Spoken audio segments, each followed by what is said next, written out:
Saglit lang kapatid, isa ka ba sa nakakaranas ng sakit karamdaman? Isa ka ba sa mga taong lubog sa utang? Isa ka ba sa mga taong nawawala na ng pag-asa, nangihina, naguguluhan, merong anxiety, depression, at mga bagay-bagay na ikaw lang at ang Diyos ang nakakaalam? Pwede ba ipanalangin natin yan? Sige, mag-pray tayo, Panginoon. Una po sa lahat, nagpapasalamat kami sa panibagong araw na to. Salamat, Panginoon, ginising mo kami ng may kaginawahan. Ginising mo kami na malaya kaming nakakahinga. Malaya namin nararanasan ang kagandahan ng umaga.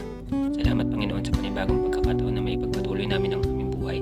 I pray sa kapatid ko na to na nasa screen, ano man ang kanyang pinagdadaanan, Panginoon.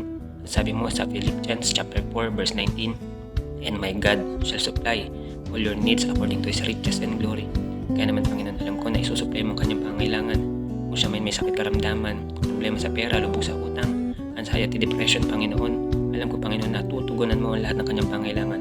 Dahil mahal na mahal mo ang iyong mga anak, Panginoon. Hindi mo sila iiwan, hindi pababayaan. Kaya naman, Ama, I pray na tugunin mo na ang kanilang mga pinapanalangin, kanilang mga iniiyak sa iyo. Dahil tapat kang Diyos sa iyong mga pangako. Hindi mo sila pagkukulangin, hindi mo sila bibiguin. Salamat, Ama. Patawarin mo rin kami sa aming mga nagawang kasalanan na hindi nakalugod sa iyong paningin, na hindi namin naunawaan ang salita. Nagpapakumbaba po kami. Nagpapabasag sa iyo, nagpapaproseso. Alam namin, Panginoon, nananampalataya kami na isang araw ibibigay mo sa iyong mga anak pabor at kanilang mga pangarap sa buhay. Palain mo ang kanilang pamilya, kanilang trabaho, ang kanilang negosyo, kung ano yung mga plano nila sa buhay, Panginoon. Salamat po, Ama. Pinupuri ka namin. In Jesus' name. Amen. Manda ka, kapatid, kasi may malaking bagay na gagawin sa iyo ang ating Panginoong Jesus.